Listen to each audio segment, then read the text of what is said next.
everyone, welcome back. This is Mare from SickMom, and today we're going to be doing a special video. It's going to be a multi-part series on mindset. So let's just dive straight in, okay?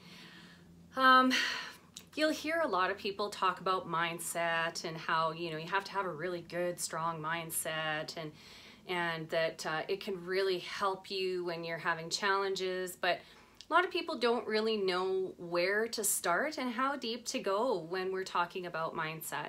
So I thought it would be really valuable for all of you out there watching to just have someone guide you through the process.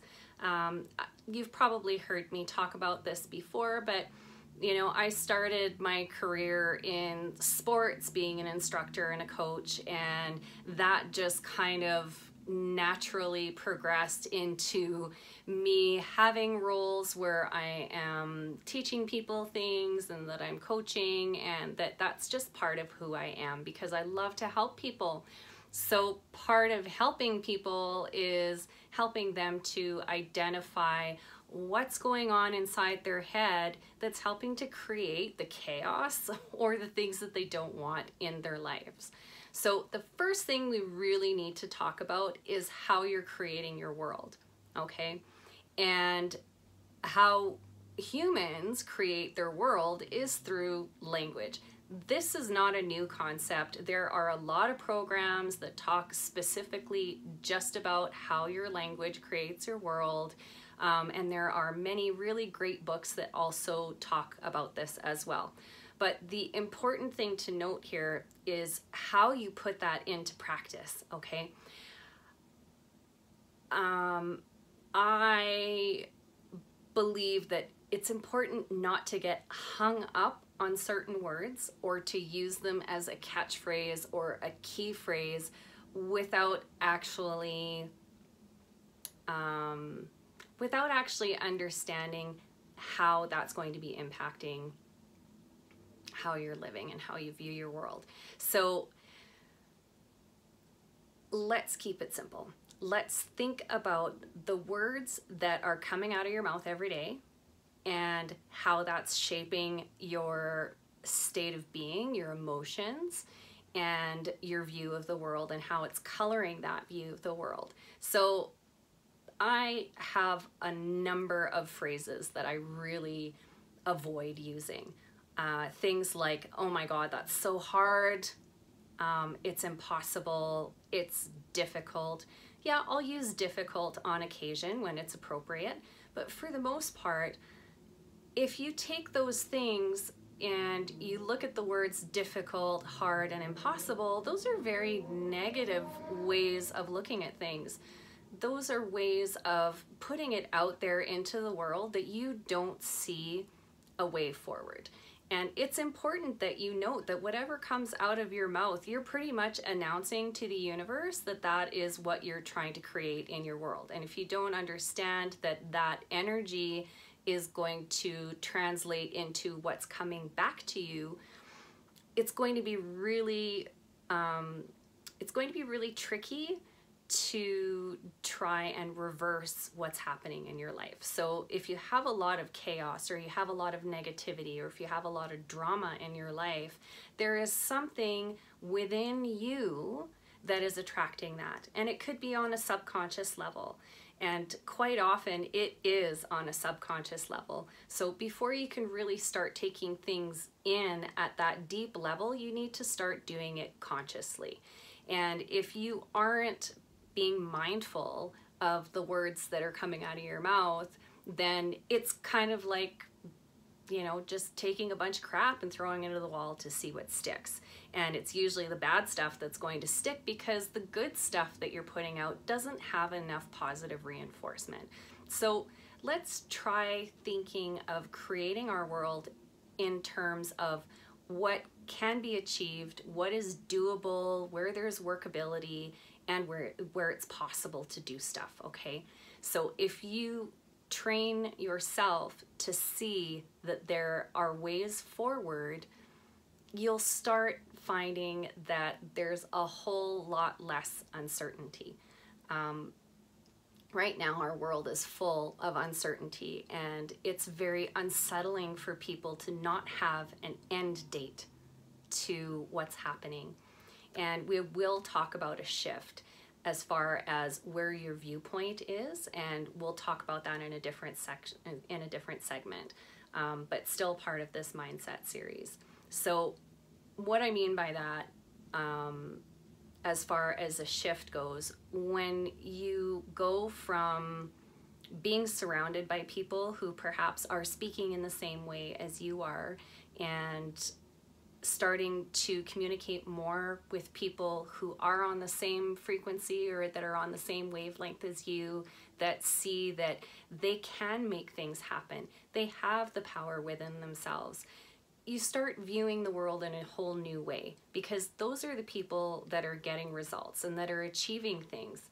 And often, if you feel like you're stuck, it's a case of you're doing the same thing over and over again. So why would you get a different result if you're still doing the same old thing? You cannot expect to be a millionaire and expect to have abundance and financial wealth coming into your life if you keep talking about being broke all the time, or that, oh my God, we're so poor right now. You're announcing to the world and to the universe that there is scarcity in your life and that you are not seeking abundance. If you go, you know what, everything's going to be okay, and I know that this is temporary, what I'm attracting into my life is abundance, and that there is more than enough for everybody, and that you start thinking in terms of your life coming from a perspective of being wealthy, you have to start changing your mindset in that area. If you are not the kind of person who is used to speaking in terms of achieving things and dreaming that things are possible and thinking big, then it's going to be little baby steps. If you've already been on this personal development and growth journey that has given you some mindset training in the past, you'll probably understand what I'm talking about and maybe be able to put that into practice a little bit more easily. So you have to be mindful of every thought that is going through your mind. And if something that comes out of your mouth, like let's say, you know, I have my grumpy days like everybody else, and sometimes I get a little bit down, and if I find that my language starts shifting that way, I really have to stop and look at why I'm speaking in those terms.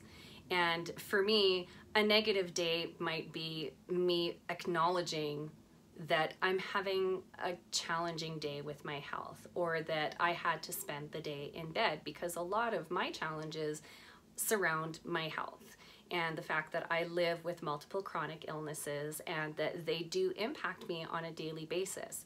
But they no longer determine what the course of my life is going to be, because I've chosen to build a business that I love and create it within the boundaries that I know I can maintain. And having boundaries is another thing that we will need to discuss, because boundaries are really important. And some people have no boundaries whatsoever. And other people just can't seem to respect people's boundaries. So if you're surrounded by people who don't respect your boundaries, regardless of how you frame them or what you say, then, you know, if you can, you may start wanting to find other people. And I'm not saying ditch all of your friends. I'm not saying ditch your family. I'm not saying cut off communication. Just saying that when you start recognizing and acknowledging the words that people use to create their own lives, you'll see how that impacts your life. So try surrounding yourself with either like-minded people, or finding people on YouTube that are talking about the good stuff in the world. That's definitely something that I'm committed to, and I hope that you're going to share that with the people that you know and love.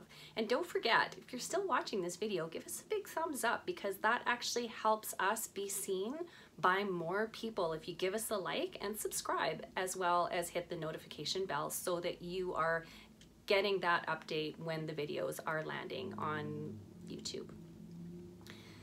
Now, other than language, your energy is also everything, and that energy is going to fuel your words, whether it's good or bad. If you're coming from a place of self-loathing or constant self-deprecation, or that you just cannot see the value within yourself, how do you think you're going to be perceived by the outside world, whether it's true or not? Because are we not always our own harshest critics? So acknowledge that. Know that you're probably being way harder on yourself than anybody else is. So if that's the energy that you're bringing to your life, then you're essentially teaching people that that's how you are and that you want to be treated that way. So, and most people say, well, I don't want to be treated like a doormat. I don't want to be treated like I have no value. But if you're around people who are already treating you that way, they're not going to change for you. If they have a perception of you that you feel is inaccurate and that they're not willing to meet you halfway and have a conversation about it, then maybe again, those are not your people. And I really believe in finding your tribe and creating a group of people for yourself that is in your world already, if possible, that are thinking in terms of moving life forward, even when everything feels like it's at a standstill at the moment. So I have a lot of empathy for all of you, and I understand how challenging this can be. And I've spoken to a number of my friends who are in the chronic illness community and outside of the chronic illness community about how the chronically ill are strangely and miraculously well equipped for a long period of self-isolation, because many of us have had to do that already. I'm 5 years into a chronic illness journey that I had to stop doing the work that I had to shut my business down and let go of all of my clients because I was too sick to work. And after that period of time, once that started, I had no end date. And so what I thought was going to be taking a couple of months of rest to rejuvenate myself and get back on track, I very quickly realized that my health was deteriorating faster than I could possibly cope with. And so that is a whole other story. But what went on inside of me was starting to examine how I was viewing myself, how I had thoughts like, I don't feel like I'm contributing, I don't feel like I'm providing value, I don't think that that I'm really doing anything to help in the world. And it took me probably 6 months to a year to eradicate those thoughts and to start realizing that by saying that, I was essentially negating the previous like 30, 40 years of my life where I had done excellent work, worked with amazing teams, and helped so many people in different ways through my different career choices and with the skills that I have.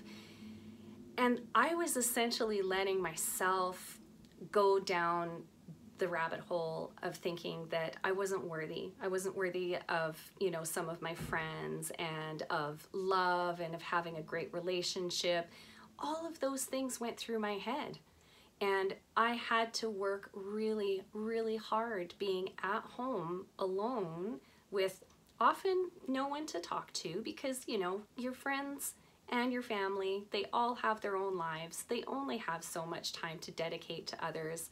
And so you're left with your own thoughts, especially when you don't have the energy to work out. And in fact, with one of the conditions that I have, when I am in a particularly bad flare, there's something called exercise intolerance that comes into play. And until you get to a state of health where you have enough energy, exercise can actually be damaging and detrimental. So I needed to stay home and rest, and was left alone with my thoughts. So I have been there, and I understand, and I really, really have empathy for what you're going through if this is you right now. If you're feeling like you've got this stuff rolling around in your head that isn't moving you forward. So look at the language that you're using. Look at how you are creating your daily life. If you wake up in the morning and you go, oh my God, this is going to be the worst day ever, way to go. You just set the tone for your entire day.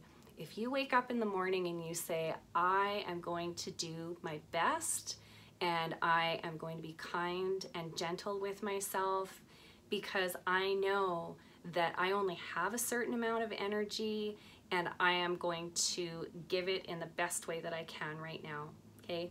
That's a simple way of creating your day from the beginning, you know? So it is important. And if you also are looking at the people in your lives as these rocks that are immobile and unchangeable, you're kind of not really giving them the credit that they deserve, because everybody has the capacity for change. It's the desire to change that is often lacking. If a person feels as though they're quite happy with themselves, but the rest of the world views them as a very negative influence, they're not going to want to change because they don't see a problem. So you have to choose whether you want to continue being around people that are like that. And it is a choice. I realize that with coworkers and bosses and sometimes partners or family members, you cannot just, like I said before, you can't just go and start cutting everybody out of your life. But you can choose how much time you spend with them. You can choose to engage with the negativity or not engage with the negativity. So those kinds of choices start being really important. If you have someone who is dumping all over you and really is not interested in how you're doing at all, and that the relationship is really, really one-sided, start examining those relationships, because they may be taking you for granted. They may believe that what they have to say is far more important than what you have to say. So there's no reciprocation there. And you can ask for reciprocation. You can talk to people and see if they want to engage and say, you know, I really need to be heard right now. The people who are willing to meet you halfway will say, you know what, yeah, sure, I'm sorry. Or not even, I'm sorry. That's a very Canadian thing. There's a lot of I'm sorries about stuff that we really clearly have no business being sorry for because they're not our fault. But if you can talk to somebody and say, I really, really would like to be heard. Can you hear me out? It's that simple, you know, and those are words that are clear and they're not accusing of anything, okay? Because we're not trying to make this somebody else's fault. They may also not be the right person to be listening to you. Because if you look at how they're shaping their lives and the results that they're getting from that, then is that the influence that you want in your life? So perhaps start seeking the listening and the counsel of people who already are exuding that love and that patience and that kindness that you wish you had within yourself, if you don't feel that you have it, or if you don't feel that you have people like that in your midst. Right? This is also where a coach really helps. I personally have had lots of different coaches through different businesses and different career paths. They've all shown me something different, but finding the right coach for you who speaks a language that you understand, where you feel like you are a valued part of the conversation, is super important. So yes, there are a lot of coaches out there. I suggest you do your research before you engage a coach to see if they're speaking your language. So let's just kind of wrap it up quickly and remember the words that you say do matter, and that's whether you text them, whether you write them, whether you speak them, whether you think them, the things that are on your heart on a daily basis, the things that you feel that you cannot push past, okay? There is a way through it. It's just going to take time and it's going to take patience. So be kind and gentle with yourself today, especially when you're thinking about who you are in this life and what you have to offer. So in our next segment, we'll be covering some other areas of mindset, and I would love to hear back from you and see what it is that you got out of this. You know, are there certain words that you have, that you use in your vocabulary that you need to permanently file under G for garbage? So let's eliminate the head garbage and just move forward, being a gift into the world that you are. So be kind and remember that you are definitely worthy of all good things and of the love that you have in your life or that you are seeking. So for today, this is SickMom checking out.